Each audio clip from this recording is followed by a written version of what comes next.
নমস্কাৰ দৰ্শকসকল, আহিছো অন্য এটি গুৰুত্বপূৰ্ণ বিষয়ৰ মাজলৈ।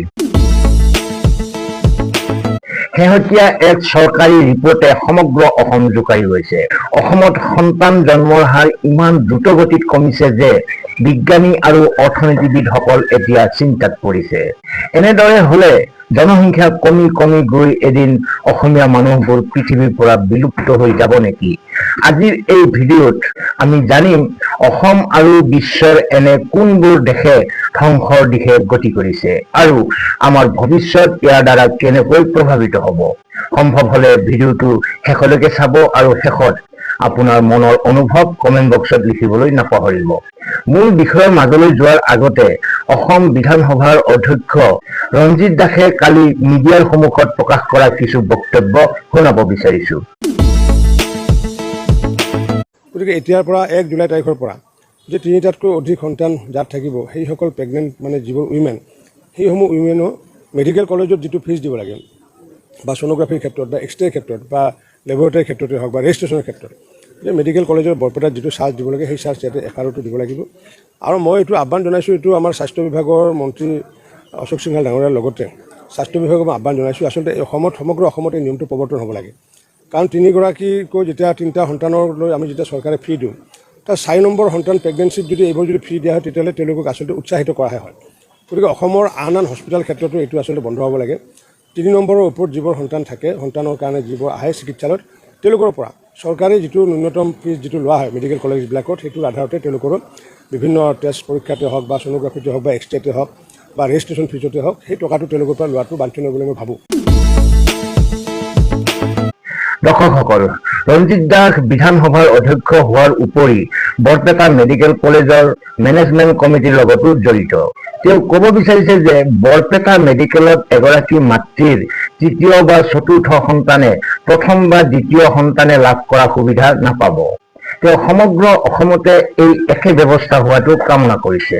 ঠিকে আছে, চৰকাৰী নিৰ্দেশনা অনুসৰি যিহেতু 2টাতকৈ অধিক সন্তান জন্ম দিবলৈ পোৱা নহয়, সেয়ে দাস ডাঙৰীয়াৰ কথাখিনি নিশ্চিতভাৱে আইনসন্মত।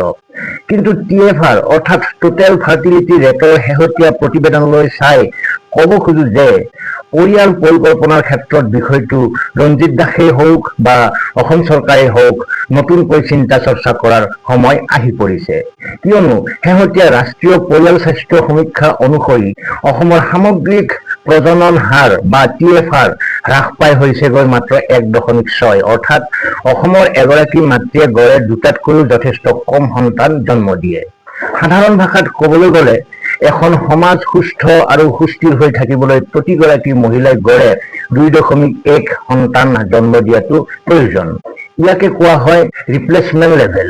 কিন্তু অসম এতিয়া 1.6তে আছে, অৰ্থাৎ আমাৰ জনসংখ্যা এতিয়া দ্ৰুতগতিত কমিবলৈ আৰম্ভ কৰিছে। আশ্চৰ্যজনক কথাটো হ'ল অসমৰ চহৰ অঞ্চলত এই হাৰ মাত্ৰ 1.2। আপুনি জানি আচৰিত হ'ব যে এই হাৰ বিশ্বৰ আটাইতকৈ উন্নত দেশ ছিংগাপুৰ বা দক্ষিণ কোৰিয়াৰ সমান। ইয়াৰ পৰিণাম কি হ'ব পাৰে আপোনালোকে জানেনে? বিশেষজ্ঞসকলৰ মতে যদি এই ধাৰা চলি থাকে তেন্তে 2075 চনৰ ভিতৰত অসমৰ জনসংখ্যা প্ৰায় 1 কোটি পৰ্যন্ত কমি যাব পাৰে। আপুনি হয়তো ভাবিছে জনসংখ্যা কমিলেতো ভালেই, ভিৰ কমিব, কিন্তু আপুনি ভুল ভাবিছে। দ্ৰুতগতিত জনসংখ্যা কমাটো এখন দেশৰ বাবে কেতিয়াও শুভ লক্ষণ নহয়। প্ৰথম উদাহৰণ হৈছে জাপান। জাপানত বৰ্তমান মুঠ জনসংখ্যাৰ 30% বৃদ্ধ লোক। তাত যুৱ প্ৰজন্মৰ অভাৱ ইমান তীব্ৰ যে হাজাৰ হাজাৰ স্কুল বন্ধ কৰি দিয়া হৈছে।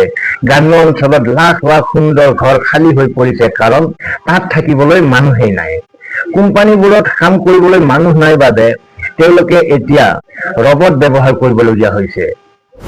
ইয়াতকৈও ভয়ংকৰ অৱস্থা হৈছে দক্ষিণ কোৰিয়াৰ। তাত সন্তান জন্মৰ হাৰ হৈছে মাত্ৰ 0.72। পৰিস্থিতি ইমান গম্ভীৰ যে দক্ষিণ কোৰিয়া চৰকাৰে দেশখনত ৰাষ্ট্ৰীয় জৰুৰীকালীন অৱস্থা অৰ্থাৎ নেশ্যনেল ইমাৰ্জেঞ্চি ঘোষণা কৰিবলগীয়া হৈছে। চৰকাৰে সন্তান জন্ম দিলে কোটি কোটি টকাৰ উপহাৰ দিছে, তথাপিও তাত মানুহে সন্তান জন্ম দিব বিচৰা নাই। একেদৰে ইউৰোপৰ ধুনীয়া দেশ ইটালীত জনসংখ্যা ইমান কমিছে যে তাত মাত্ৰ 1 ইউৰো অৰ্থাৎ আমাৰ পইচাৰ হিচাপত মাত্ৰ 90 টকাত চৰকাৰে ঘৰ বিক্ৰী কৰি আছে, যাতে কোনোবাই আহি তাত বসবাস কৰে। কিন্তু হঠাতে সমগ্ৰ বিশ্বৰ লগতে অসমতো মানুহে সন্তান জন্ম দিয়া কিয় কমাই দিছে? ইয়াৰ আঁৰত আছে তিনিটা মূল কাৰণ। প্ৰথম কথা, মহিলা শিক্ষা আৰু স্বতন্ত্ৰতা। বৰ্তমান মহিলাসকল শিক্ষিত হৈছে আৰু নিজৰ কেৰিয়াৰ গঢ়াত ব্যস্ত হৈছে। দ্বিতীয়তে, অত্যাধিক খৰচ। বৰ্তমান সময়ত এটা সন্তান ডাঙৰ দীঘল কৰা আৰু ভাল স্কুলত পঢ়োৱাৰ খৰচ আকাশলংঘী হৈ পৰিছে। তৃতীয়তে, মানসিকতাৰ পৰিৱৰ্তন। আজিৰ প্ৰজন্মই পলমকৈ বিবাহ পাশত আবদ্ধ হৈছে আৰু বহুতৰে বাবে কেৰিয়াৰ গঢ়াটোৱেই প্ৰথম কাম হৈ পৰিছে। এতিয়া আটাইতকৈ গুৰুত্বপূৰ্ণ প্ৰশ্নটো হ'ল, জনসংখ্যা কমিলে আমাৰ কি লোকচান হ'ব? মনত ৰাখিব, যেতিয়া শিশু আৰু যুৱ প্ৰজন্মৰ সংখ্যা কমি যাব, তেতিয়া সমাজত বৃদ্ধ মানুহৰ সংখ্যা বাঢ়ি যাব। সেই বৃদ্ধসকলক পেঞ্চন আৰু ফ্ৰী চিকিৎসা দিবলৈ চৰকাৰক কোটি কোটি টকা প্ৰয়োজন হ'ব। কিন্তু সেই টকা টেক্স হিচাপে দিবলৈ সমাজত যুৱ প্ৰজন্মই নাথাকিব। ব্যৱসায় বাণিজ্য বন্ধ হৈ পৰিব, কাৰণ বজাৰত বস্তু কিনিবলৈ গ্ৰাহক নাথাকিব। ইয়াৰ ফলত অৰ্থনীতি সম্পূৰ্ণভাৱে ধ্বংস হৈ পৰিব। অসমৰ এই 1.6 TFR ৰেডিঅ' এক্টিভ এলাৰ্মৰ দৰে বাজি উঠিছে। আমি এক এনে ভৱিষ্যতৰ দিশে আগবাঢ়িছো য'ত ভিৰ কম হ'ব পাৰে, কিন্তু অকলশৰীয়া আৰু অৰ্থনৈতিক সংকট বহুত বেছি হ'ব। অৱশ্যে এইখিনিতে উল্লেখযোগ্য যে অসমৰে পূৰ্ববংগীয় মূলৰ লোক অধ্যুষিত অঞ্চলসমূহত জন্মৰ এই হাৰ কিন্তু কমা নাই, বৰঞ্চ বাঢ়িছে। ধুবুৰী, গোৱালপাৰা, দক্ষিণ হালমাৰা, বৰপেটা, মানকাছাৰ, হাইলাকান্দি, কৰিমগঞ্জ অৰ্থাৎ শ্ৰীভূমিত জন্মৰ হাৰ বৃদ্ধিৰ বিপৰীতে খিলঞ্জীয়া অসমীয়া অধ্যুষিত যোৰহাট, শিৱসাগৰ, কামৰূপ আদি জিলাসমূহত এই হাৰ অদ্ভুত ধৰণে কমি গৈছে। জন্মৰ হাৰৰ এনে তাৰতম্যই আন এক ভয়ংকৰ বিপদৰ আগজাননী কঢ়িয়াই আনিছে খিলঞ্জীয়া অসমীয়া লোকসকলৰ বাবে। সেয়ে ক'ব খোজো, ৰঞ্জিত দাস ডাঙৰীয়াৰ লগতে অসম চৰকাৰে পৰিয়াল পৰিকল্পনাৰ বিষয়টো নতুনকৈ এবাৰ চিন্তা কৰা উচিত। আপোনাৰ কি ধাৰণা? জনসংখ্যা হ্ৰাস পোৱাটো অসমৰ বাবে আশীৰ্বাদ নে অভিশাপ? তলত কমেণ্ট কৰি নিশ্চয় জনাব।